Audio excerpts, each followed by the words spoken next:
Let me give you some backstory on how I managed to get a hold of this calculator. Last month, I was down in California, and I went through Sunnyvale because everybody says that Weird Stuff Warehouse is the holy grail of finding vintage computers and such. That was said about 10 years ago now. In those 10 years, a lot of things have changed. Gold and copper specifically have gotten a lot more expensive, and collecting computers has become a lot more trendy to do. As a result, there isn't a lot at Weird Stuff which is really all that cool anymore. There's a lot of network gear and other junk, but you're not going to make your bargains there anymore. However, the as-is section still has a couple of cool things, and this was one of the items in particular I found buried under a pile of selector typewriters. This Monroe calculator cost me $10. It was filthy, it didn't work, and it was overall a mess. It took me an afternoon of careful work to tear it apart, oil it, clean it, and get it back to a point where it was somewhat usable again. If there's accuracy involved, I'm not 100% sure yet, but there's no blown belt, so it hasn't died on me yet.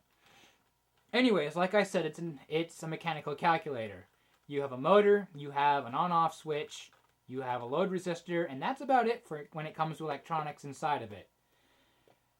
Every mechanical calculator I've seen up until now adds and subtracts. That's it, because most people didn't need to do much more than that. And this does it as well. First off, each row of numbers here indicates a different digit, so ones, tens, hundreds, thousands, 10,000s, and so forth. And there is no decimal that's set here or in these counters up here. There's actually 3 separate counters, which is this long bar here, this one here, and the one that's in white over here. And for example, I'm going to put, say, 22, and I want to add that, or I want to add 40 to that, so 4, and I'm going to leave this blank to indicate a 0. That becomes 62. Every time so far that I've entered in some sort of function, it's given me a 1 here and a 1 over here. And it adds by 1 every time I've added an additional function. So I've done 2 different key presses now, which was, well, 22 plus 40.